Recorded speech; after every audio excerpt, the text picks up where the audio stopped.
Okay, so we are back for episode 9, Dawnguard or Vampire. Alright, so when you start the Dawnguard DLC, right off the bat, you pretty much start Dawnguard, alright?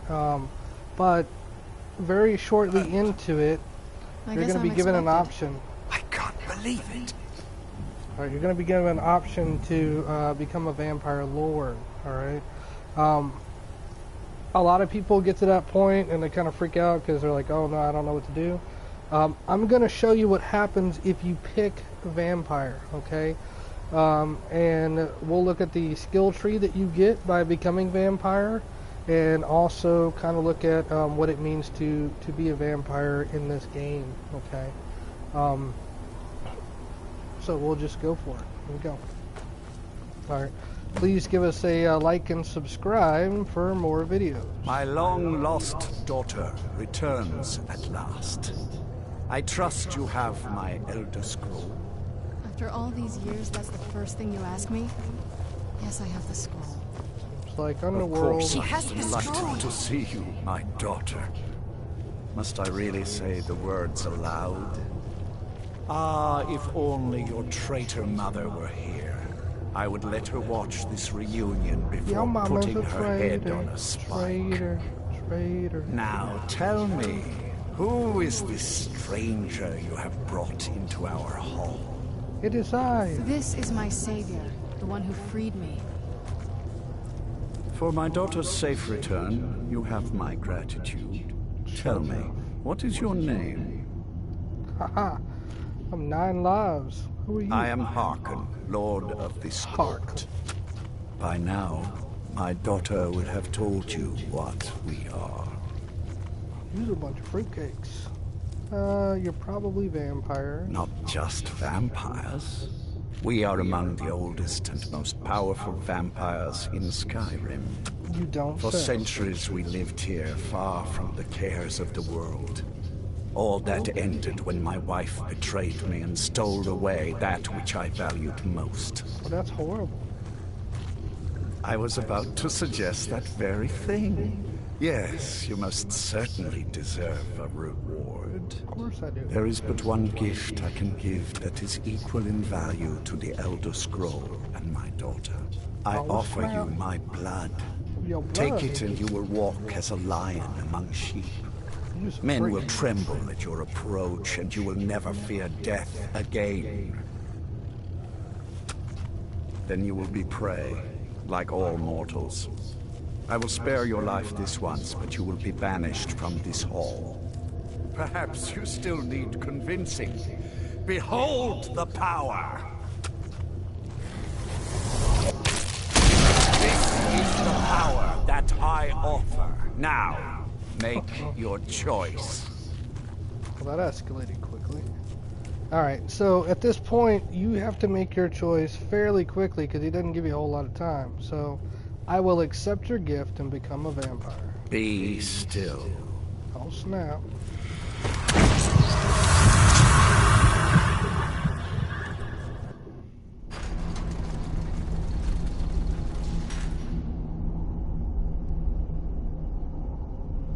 How shall we begin? I was born. I grew up. Sure. Let's talk to the vampire. Awake at last. Good. The power is growing within you, and now you must learn to wield it. Sure. I'm ready to learn about my new powers. Alright, so this is where you figure out what are the perks to being a vampire, okay? So pay close attention during the next couple of lines, because he's going to tell you exactly what you get when you become a vampire. Alright, so here we go. I'm ready to learn about my new powers. With my guidance, you will become a deadly instrument, striking terror into the hearts of mortals wherever you tread. Now listen to my words and do as I instruct. The true power of the ancient blood is found in the form of the Vampire Lord. Assume the mantle of the Vampire Lord, and we will continue. Alright, so the Vampire Lord is a new power that shows up here. Alright, so as a vampire, I have Vampire Lord, which will transform me into the Vampire Lord. And I can also use this to turn back into my regular self. Okay, and then I have a Vampire Servant. Alright, so I can reanimate a dead body to fight for me for a total of 60 seconds. Which is pretty cool. So it's basically like a summon or conjure servant type deal. Alright, so we are going to go full Vampire Lord. Here we go. Transform into the Vampire Lord, and I will teach you more.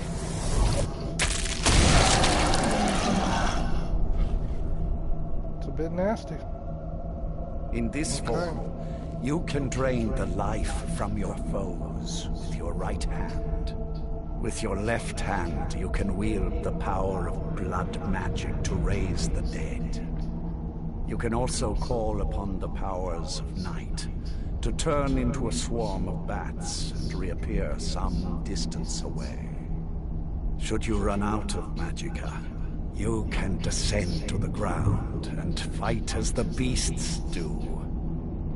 Do so now, and we will continue. Okay, so what he's talking about is currently I am floating around. Land on the ground, and I will have more to teach you. To land. So, in order to land, I'm on PS4. If you were on PS3, you just hit R3 or whatever your land on the ground command will be. And I will have good. You are weaker while on the ground because you cannot access the blood magic. However, the night powers are still yours to command, and your claws are still formidable weapons. Over time, your powers will grow in strength, and you will find new ways to use your gifts. Okay, so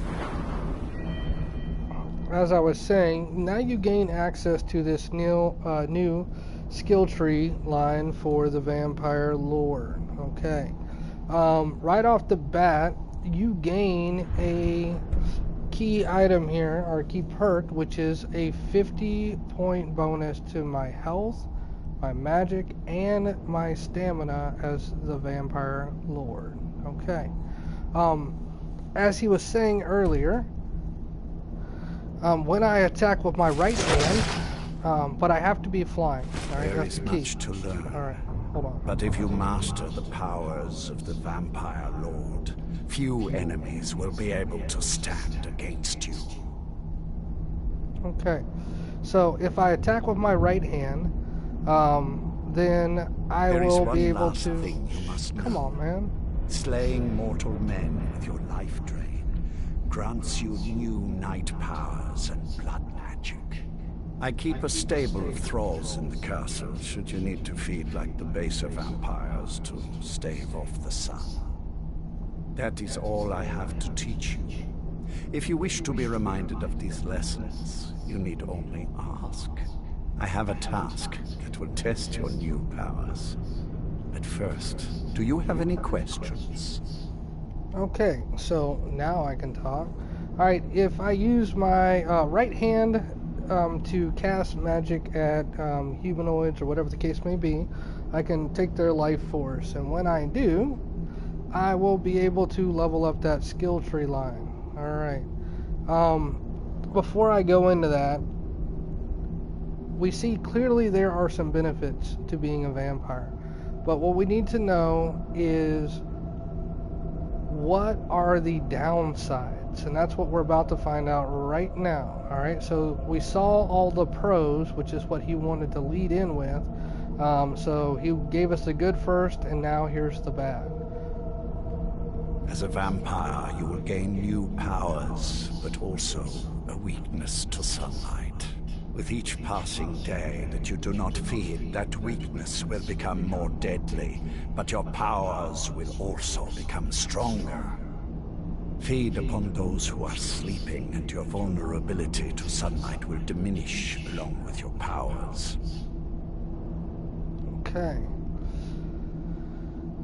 Okay, so with Do that not in forget mind, the price of your new power.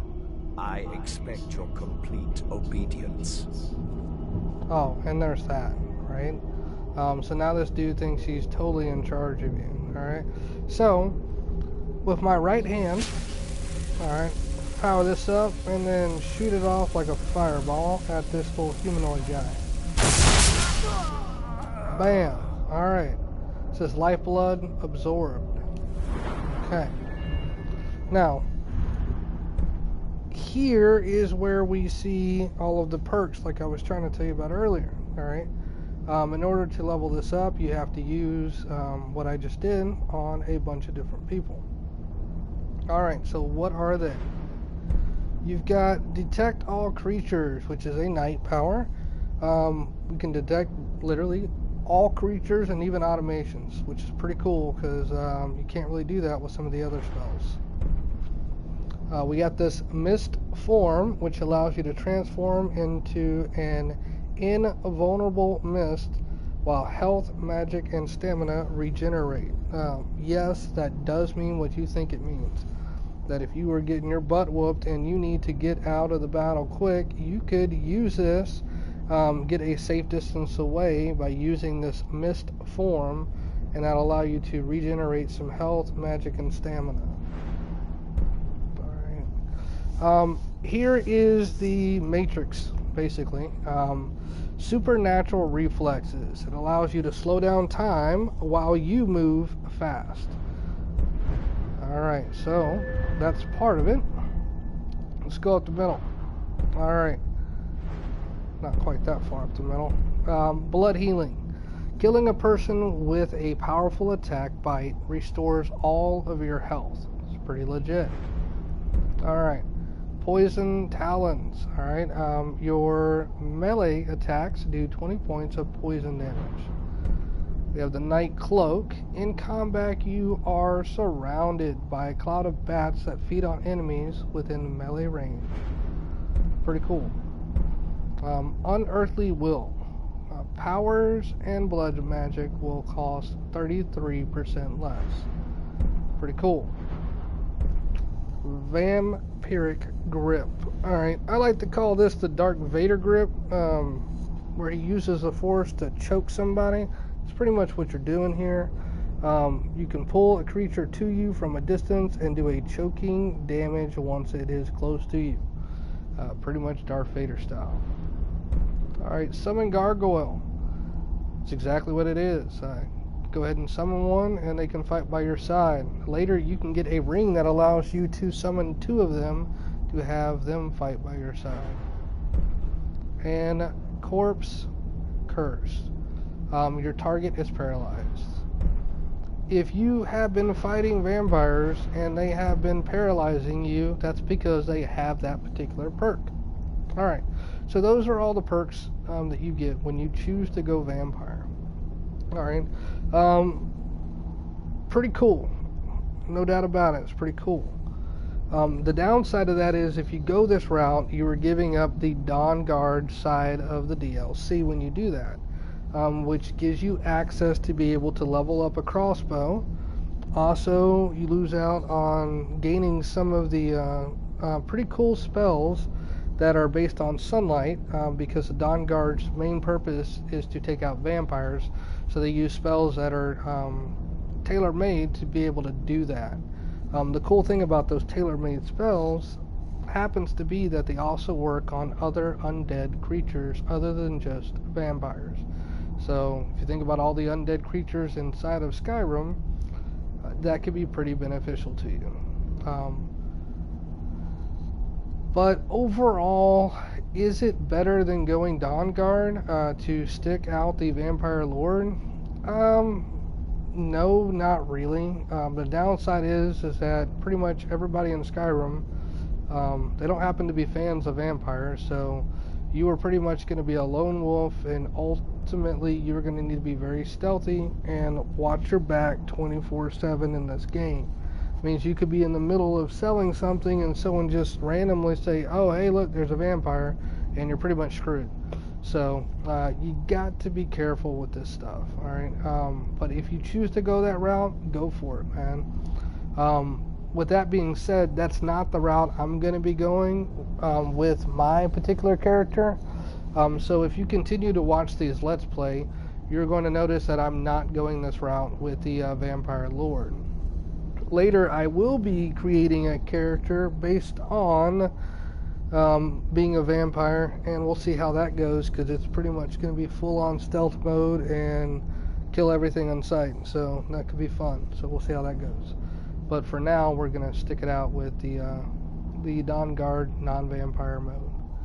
Alright guys, so that was our Dawnguard or vampire. What happens if you go vampire? Now you know.